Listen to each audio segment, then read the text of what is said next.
তাকে আজকের অনুষ্ঠানে পেয়ে আমরা স্বাগত জানাই। আপনাকে আন্তরিক কৃতজ্ঞতা জানাই জনাব মির্জা ফখরুল ইসলাম আলমগীর, আপনি আমাদেরকে সময় দিয়েছেন এবং আমাদের সাথে যুক্ত হয়েছেন। আমি আমি আমি যে প্রশ্নটি করতে চাই সেই প্রশ্নটি হচ্ছে যে অনেকের মানে শুরুর প্রশ্নটি সেটি অনেকের প্রশ্ন। আমাদের আসলে অনেকগুলি প্রশ্ন আছে আপনার কাছে। আপনার যে প্রশ্নের জবাব আপনি যেভাবে দিতে চান সেভাবে দিবেন, না দিতে চাইলেও আমরা দিব, মানে আমরা এটা নিতে পারবো, এত অসুবিধা নাই। আমাদের প্রথম যে প্রশ্ন সেটি হচ্ছে যে জনাব তারেক রহমান দীর্ঘদিন দেশের বাইরে আছেন। আমরা দেখেছি যে 5ই আগস্টে ক্ষমতার পট পরিবর্তনের পরে শেখ হাসিনা পালিয়ে যাওয়ার পরে তিনি ভার্চুয়ালি একটি জায়গায় তার পরদিনই ভার্চুয়াল বক্তব্য দিয়েছিলেন, বিভিন্ন অনুষ্ঠানে অনলাইনে সক্রিয় থাকছেন, বক্তৃতা দিচ্ছেন। কিন্তু বিএনপির পক্ষ থেকে কি আসলে, দেশের পক্ষ থেকে কি এই দাবি আছে তাকে দেশে আসার, বা তারা মানে বিএনপি কখন মনে করে যে জনাব তারেক রহমানের দেশে ফেরা উচিত, মানে সে সময়টা কখন হতে পারে? না, এখানে আপনার যে প্রশ্ন আছে তার মধ্যে দু তিনটি আপনার দিক আছে। একটা হচ্ছে আপনার বলছেন যে বিএনপি দাবি তুলছে কিনা। এখানে এখন যে অবস্থা আছে তাতে বিএনপি দাবি তোলার প্রয়োজন নেই। এখন it will decided by Tarek Rahman himself, এবং পার্টিও সেটাই অপেক্ষা করছে। তার কতগুলো মামলা আছে, যে মামলাগুলো আপনার অনগোয়িং প্রসেসের মধ্যে আছে, কোর্টে আদালতে চলছে। আমরা যেটা সিদ্ধান্ত নিয়েছি যে ওই মামলাগুলো শেষ করেই দেশে আসবেন। আহ, সেক্ষেত্রে আরেকটি প্রশ্ন এরকম হতে পারে কিনা যে আমরা বেগম খালেদা জিয়াকে অনেক দিন পরে দেখলাম যে তিনি সশস্ত্র বাহিনী যে দিবস ছিল 21 নভেম্বর, সেটাতে তিনি উপস্থিত থেকেছেন। ডক্টর মোহাম্মদ ইউনূসও তার সাথে কথা বলেছেন, উপদেষ্টাদের মধ্যে থেকেও কেউ কেউ তার সাথে আসলে কথা বলেছেন, আমরা এরকম দেখেছি। আহ, যদি এই মুহূর্তে নির্বাচন হয়, যেটি আসলে বিএনপি যৌক্তিক সময়ের মধ্যে নির্বাচন দাবি করছেন, তাতে বেগম খালেদা জিয়া কি প্রার্থী হবেন, বা বিএনপি সংসদ নেতা বা প্রধানমন্ত্রী হিসেবে কাকে চাইতে পারে, চেয়ারম্যান নাকি ভারপ্রাপ্ত চেয়ারম্যান? এখানে এই মুহূর্তে এখনই আমাদের এই প্রশ্নগুলো নিয়ে আমরা আপনার কাজ করছি না। কারণ আমরা এখন আমাদের সামনে যে সবচেয়ে বড় চ্যালেঞ্জ যেটা, সেটা হচ্ছে যে আপনার এই ইন্টারিম গভর্নমেন্টের কাজগুলো তারা যেন শেষ করতে পারে। অর্থাৎ যে সমস্ত সংস্কারের বিষয়গুলো আছে, সেই সংস্কার যে কয়েকটা আপনার খুবই আহ, নির্বাচন কেন্দ্রিক এবং প্রয়োজনীয়, সেই সংস্কারগুলো করে নির্বাচনের কথা আমরা বলছি। এবং আমরা মনে করি যে এটা আপনার যথা সময়ে সেটা অনুষ্ঠিত হবে। এবং দেশনেত্রী বেগম খালেদা জিয়া তো আমাদের পার্টির চেয়ারপারসন, এবং তিনি যদি নির্বাচন করতে সক্ষম হন শারীরিকভাবে, তাহলে অবশ্যই তিনি নির্বাচন করবেন।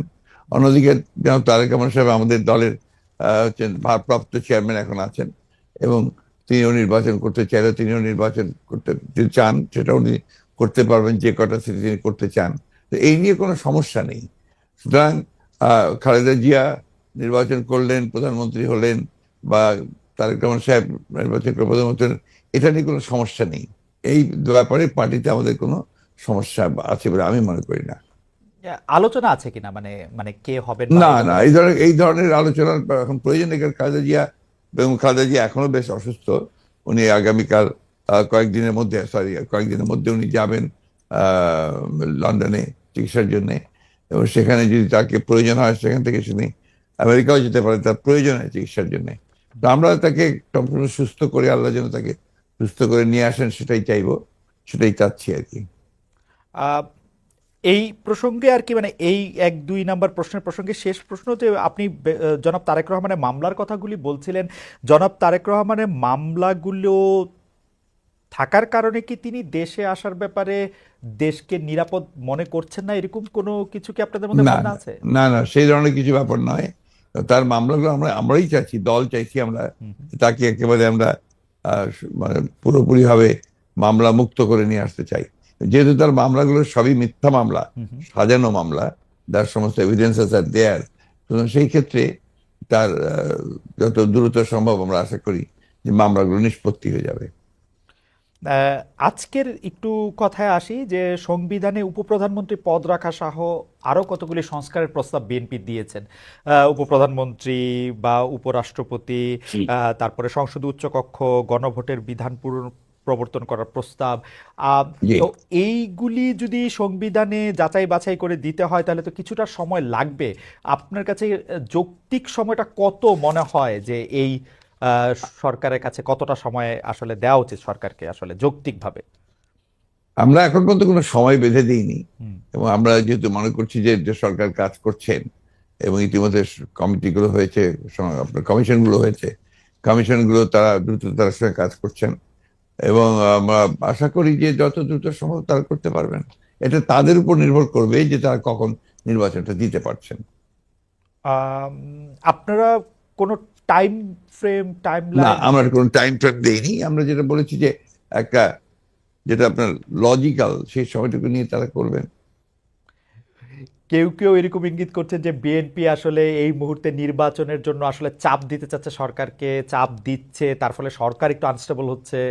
এইটা কি ঠিক? আবার অন্যদিকে সরকারের একটা জায়গা থেকে মনে হচ্ছে যে সরকার 2 বছর 4 বছর, হঠাৎ করে ডক্টর ইউনূস এটা 4 বছরের কথা বলাতে সেটা নিয়েও একটা বিভ্রান্তি তৈরি হয়েছে। আপনি আমাদের, এটাকে কিভাবে দেখেন? আমি দেখি একটু ভিন্নভাবে। জি। এটা দেখি যে আমাদের দেশের মিডিয়া, বা আপনারাই যারা মিডিয়ায় কাজ করেন, হুম হুম আপনারা সাথে স্পেকুলেশনস করেন, হুম এবং স্পেকুলেশন করলে এটা আপনাদের হয়তো বা খুব ভালো হয়, কিন্তু আমাদের জন্য, আমরা এই ব্যাপারটাতে আমি ব্যক্তিগতভাবে খুব বেশি আগ্রহী নই। হুম কারণ আমরা এই, আপনি যে কথাগুলো বললেন তার একটার সঙ্গে কোনো বাস্তবতার মিল নেই, হুম হুম এবং আমরা সেই ধরনের কোনো চিন্তা করছি না, বা সেই ধরনের ঘটছেও না। এবং আহ, আমি এখন পর্যন্ত দেখিনি যে আপনার সরকার, যারা ইন্টারিম গভর্নমেন্ট আছেন, তারা বেশি সময় থাকতে চান, 4 বছর থাকতে চান। হুম কথাগুলো সেভাবে আসেনি, এগুলো আপনার মিস রিপ্রেজেন্টেড হয়েছে মিডিয়াতে। আর দ্বিতীয়ত আমরা যেটা বলছি, আমরা বলছি যে আমরা চাই যে আপনার একটা যৌক্তিক সময়ের মধ্যে সংস্কারগুলো হয়ে যাক, হয়ে গেলে আমরা অবশ্যই নির্বাচনে যেতে চাই। আহ, আপনারা উম, আহ, যৌক্তিক সময়টা, মানে হ্যাঁ আমাদের দোষ আছে জনাব মির্জা ফখরুল আলমগীর, আমরা ঠিকই আমি সেটি দোষের কথা বলছি না না, না মানে মানে আমি দোষের মিডিয়ার কথা বলছি না। মিডিয়া আমাদের কথা বলছি যে মিডিয়া আপনার স্পেকুলেট করেন। স্পেকুলেশন মিডিয়া করবেই, করতেই পারে, কিন্তু আমরা যেটা বাস্তবতা, আমি আপনাকে সেটাই বলছি। না মানে আপনি যদি অনুমতি দেন আমাদের অবস্থাটা আমরা একটু বলি, যে আমাদের কাছে মনে হচ্ছে যে নির্বাচন সংস্কার মানে কিছু বলা হচ্ছে যে কিছু যৌক্তিক সংস্কার করে যদি নির্বাচনটা না দেওয়া হয়, তাহলে বিএনপি যখন ক্ষমতায় আসবে বা অন্য কেউ যখন ক্ষমতায় আসবে, তারাও আসলে একই সরকারের সমান ফেসিস্ট হতে পারে, গত সরকারের সমান। তো সেইটা চিন্তা করে তাদেরকে সংস্কারের কথা বলা হচ্ছে। আপনারা আমি এটাকে এটার কেমন সঙ্গে দেখেন? একেবারেই একমত নই। হুম আমি ঘোরতর আপত্তি জানাচ্ছি, তীব্র প্রতিবাদ জানাচ্ছি। হুম হুম বিএনপির সঙ্গে ফ্যাসিস্ট আওয়ামী লীগের তুলনা করার কোনো কারণই থাকতে পারে না। হুম কারণ বিএনপি ইজ এ পার্টি, যে দলটা বহুদলীয় গণতন্ত্র নিয়ে এসেছে। আওয়ামী লীগ একদলীয় শাসন ব্যবস্থা বাকশালে ছিল, আমরা বহুদলীয় গণতন্ত্র নিয়ে এসেছি। আমরা সংসদীয় গণতন্ত্র নিয়ে এসেছি, ম্যাডাম জিয়া নিয়ে এসেছেন। আমরা তত্ত্বাবধায়ক সরকার বিধান পাশ করেছি পার্লামেন্টে, এবং আমাদের কাছে ফ্যাসিস্ট আবার এখন পর্যন্ত তো প্রশ্নই উঠতে পারে না। আমাদের আমাদের যে পার্টির স্ট্রাকচার, আমরা যে কাজ করেছি, সেগুলো সমস্ত গণতন্ত্রের পক্ষে গেছে। এবং 14 বছর লড়াই করেছি তো ফ্যাসিস্ট হওয়ার জন্য নয়, গণতন্ত্রকে প্রতিষ্ঠা করবার জন্য। সুতরাং এই কথাগুলো যখন বলা হয়, তখন এই কথাগুলো আমার কাছে মনে হয় যেটা আপনার শুধুমাত্র হয় কথার কথা বলার জন্য বলা হয়, অথবা বিএনপিকে আপনার ছোট করে, খাটো করে দেখানোর চেষ্টা করা হয়। কিন্তু এইখানে তো পাশাপাশি আরো দুইটা সত্য আছে। একটা সত্য হচ্ছে যে বিএনপিও তো আসলে ক্ষমতায় ভারসাম্যের কথা বলছে, এবং সেই ক্ষমতায় ভারসাম্যের কথা বলতে গিয়ে এই প্রধানমন্ত্রী, উপপ্রধানমন্ত্রী, রাষ্ট্রপতি, উপরাষ্ট্রপতি জাতীয় সংস্কারের কথা বলছে, এই বিষয়টি যেমন আছে। এবং বিএনপিও রাষ্ট্র ক্ষমতায় ছিল, তখনও বিএনপিতে আসলে ক্ষমতার ভারসাম্য আছে কিনা সেটা নিয়ে প্রশ্ন উঠেছে। আবার আপনি যদি আমাকে অনুমতি দেন, আমি বলবো যে বিএনপির একজন খুব গুরুত্বপূর্ণ শীর্ষস্থানীয় নেতা জনাব মওদুদ আহমেদ, আমি তাকে কোট করছি, তিনি লিখেছিলেন, আমরা ক্ষমতায় গেলে বিএনপি সাফল্য হবে আরও কম, কারণ দলটি শাসন কৌশলে কোনো উন্নতি হয়নি, দলটিতে নেই কোনো আত্মোপলব্ধি এবং আত্মসংশোধন শব্দ দুটির অস্তিত্ব।